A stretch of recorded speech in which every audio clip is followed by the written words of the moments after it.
خشیت الہی۔ حضرت معاویہ رضی اللہ عنہ کے بارے میں ایسے بہت سے واقعات ملتے ہیں جن سے آپ کے خوف و خشیت اور فکر آخرت کا اندازہ لگایا جا سکتا ہے۔ آپ مواخذہ قیامت کے خوف سے لرزہ بر اندام رہتے تھے اور اس کے عبرت آموز واقعات سن کر زار و قطار روتے تھے۔ علامہ ذہبی نے اپنی تاریخ میں ایک واقعہ نقل کیا ہے کہ ایک مرتبہ حضرت معاویہ رضی اللہ عنہ جمعہ کے دن دمشق کی جامع مسجد میں خطبہ دینے کے لیے تشریف لائے اور فرمایا ان المال مالنا والفیء فیئنا من شئنا اعطینا ومن شئنا منعنا۔ جو کچھ مال ہے وہ سب ہمارا ہے اور جو کچھ مال غنیمت ہے وہ بھی ہمارا ہے، ہم جس کو چاہیں گے دیں گے اور جس سے چاہیں گے روک لیں گے۔ آپ نے یہ بات کہی، کسی نے اس کا جواب نہ دیا اور بات آئی گئی ہو گئی۔ دوسرا جمعہ آیا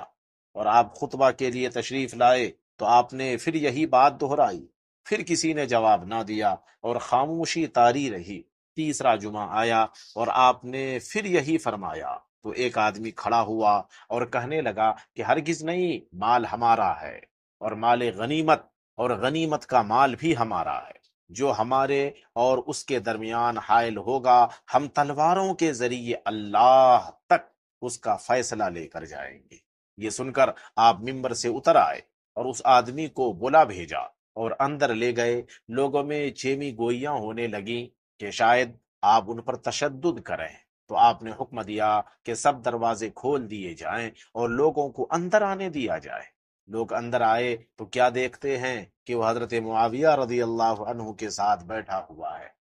حضرت معاویہ رضی اللہ عنہ نے فرمایا کہ لوگوں، اللہ اس شخص کو زندگی عطا فرمائے، اس نے مجھے زندہ کر دیا۔ میں نے نبی کریم صلی اللہ علیہ وسلم سے سنا تھا، آپ فرماتے تھے کہ میرے بعد کچھ حکمراں ایسے ہوں گے جو غلط بات کہیں گے اور ان پر نکیر نہیں ہوگی، ایسے حکمراں جہنم میں جائیں گے۔ تو میں نے یہ بات پہلے جمعہ کو کہی، کسی نے جواب نہ دیا، تو میں ڈرا کہ کہیں میں بھی ان حکمراں میں سے نہ ہو جاؤں۔ پھر دوسرا جمعہ آیا، اس میں بھی میں نے یہ بات کہی اور کسی نے کوئی جواب نہ دیا، یہاں تک کہ تیسرا جمعہ آیا اور اس شخص نے میری بات پر نکیر کی اور مجھے ٹوکا، تو مجھے امید ہوئی کہ میں ان حکمرانوں میں سے نہیں ہوں۔ حضرت معاویہ رضی اللہ عنہ کے مخالفین یہ بھی اعتراض کرتے ہیں کہ حضرت معاویہ رضی اللہ عنہ ایک جاہ پسند انسان تھے، حالانکہ یہاں بھی حقیقت اس کے برعکس ہے۔ چنانچہ حضرت ابو مجلز سے روایت ہے، وہ فرماتے ہیں کہ ایک بار حضرت معاویہ رضی اللہ عنہ کو کسی مجمع میں جانے کا اتفاق ہوا تو وہاں جو لوگ موجود تھے وہ احتراماً آپ کے لیے کھڑے ہو گئے، مگر آپ نے اس کو بھی ناپسند کیا اور فرمایا ایسا مت کیا کرو، کیونکہ میں نے نبی کریم صلی اللہ علیہ وسلم کو یہ فرماتے ہوئے سنا ہے کہ جو شخص اس بات کو پسند کرتا ہو کہ لوگ اس کے واسطے کھڑے ہوا کریں، وہ اپنا ٹھکانہ جہنم میں بنا لے۔ آپ کی سادگی کا یہ عالم تھا کہ یونس بن میسرہ کا بیان ہے کہ میں نے حضرت معاویہ کو دمشق کے بازاروں میں دیکھا، آپ کے بدن پر پیوند لگی ہوئی قمیض تھی اور آپ دمشق کے بازاروں میں چکر لگا رہے تھے۔ اسی طرح ایک مرتبہ لوگوں نے آپ کو دمشق کی جامع مسجد میں خطبہ دیتے ہوئے دیکھا کہ آپ کے کپڑوں پر پیوند لگے ہوئے ہیں۔ یہ تو آپ کی طبعی سادگی اور استغنا کی شان تھی، مگر شام کی گورنری کے دوران آپ نے ظاہری شان و شوکت کے طریقے بھی اختیار کیے، اور اس کی وجہ یہ تھی کہ یہ علاقہ سرحدی علاقہ تھا اور آپ چاہتے تھے کہ کفار کے دلوں پر مسلمانوں کی شان و شوکت کا دبدبہ قائم رہے۔ شروع میں حضرت عمر فاروق کو آپ کی یہ ظاہری شان و شوکت ناگوار بھی ہوئی اور انہوں نے آپ سے اس کے متعلق باز پرس کی۔ آپ نے جواب میں کہا، اے امیر المؤمنین، ہم ایک ایسی سرزمین میں ہیں جہاں دشمن کے جاسوس ہر وقت کثیر تعداد میں رہتے ہیں، لہذا ان کو مرعوب کرنے کے لیے یہ ظاہری شان و شوکت دکھانا ضروری ہے۔ اسی میں اسلام اور اہل اسلام کی بھی عزت ہے۔ اس موقع پر حضرت عبد الرحمن بن عوف بھی حضرت عمر فاروق کے ہمراہ تھے۔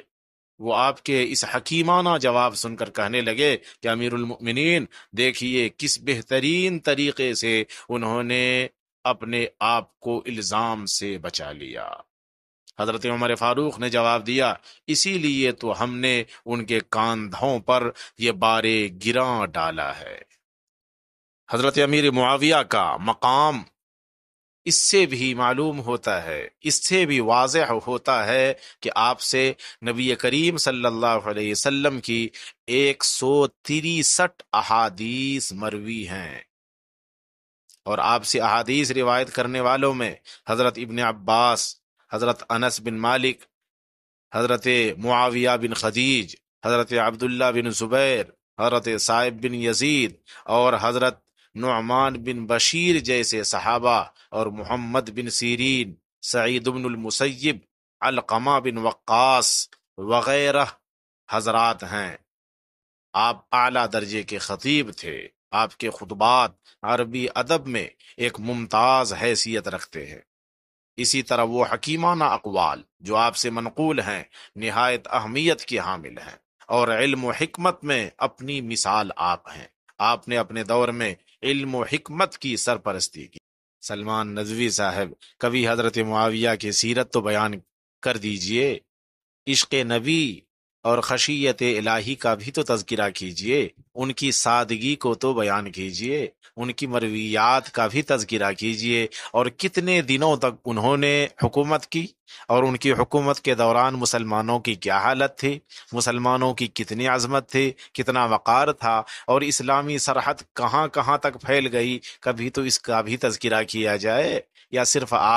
صرف امیر معاویہ کی برائی ہی بیان کرتے رہیں گے؟ ان کی اچھائیوں کو تو بیان کیا کیجئے، تاکہ دنیا جانے کہ جس معاویہ کو وہ صرف اس بات سے جانتے ہیں کہ انہوں نے حضرت علی کا مقابلہ کیا تھا، ان کا مقام کیا ہے، ان کی حکومت کیسی تھی، اور ان کی حکومت میں اسلام کہاں سے کہاں تک پہنچ گیا۔ اللہ تعالیٰ سے دعا کرتے ہیں کہ اللہ تعالیٰ آپ کو صراط مستقیم کی طرف لوٹا دے، آپ سے اسلام اور مسلمانوں کی وہ خدمت لے جس کے لیے پہلے آپ مشہور